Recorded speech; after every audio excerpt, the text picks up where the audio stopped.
कति दिदी? यो चाहिँ लानु भने 100 रुपैयाँले आउँछ अनि यदि सबै सामान हुन्छ देवीले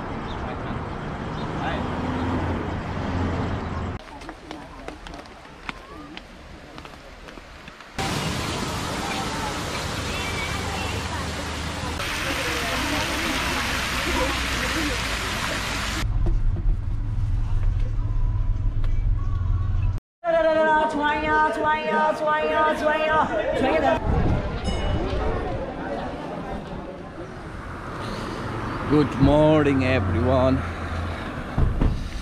हामी चाहिँ अब मनोकामना दर्शनको लागि जाँदैछौँ। हामी चाहिँ यहीँ होटलमा बसेको थियो है, थापादाईको थकाली होटल।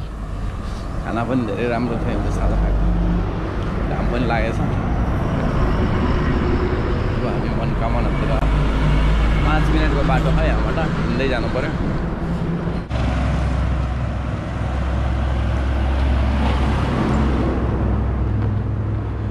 हामी चाहिँ मनोकामनाको गेटमा आइपुगेको छौँ।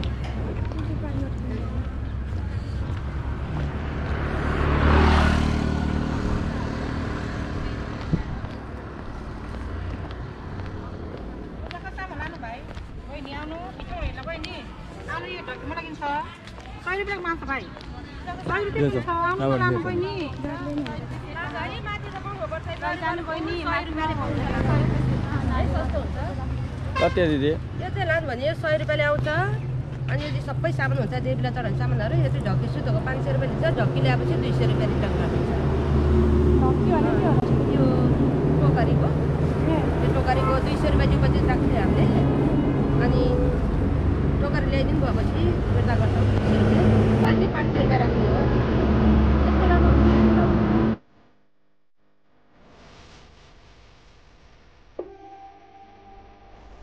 हामी चाहिँ गेट पुगिसकेको छौँ है।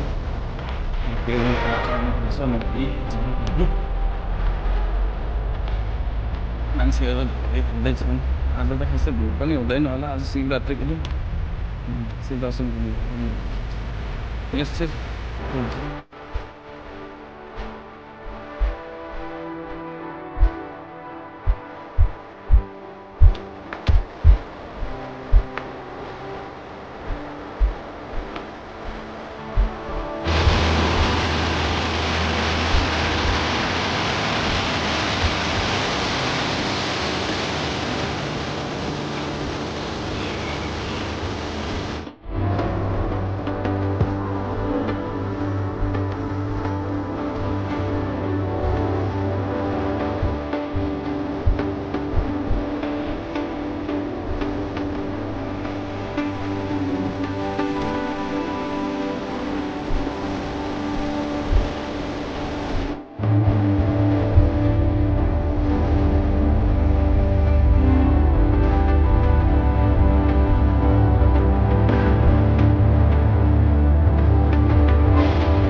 So guys, this is the Manokamana temple है। यो चाहिँ मनोकामना टेम्पल भएको। सबैजनाले हेर्नु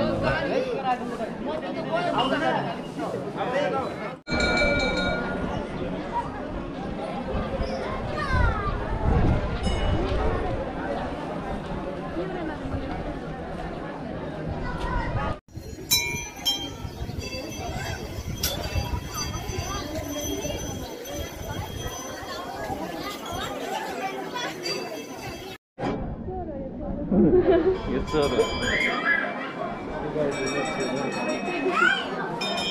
भाइको हेर न मैले क्यामेरा गरेको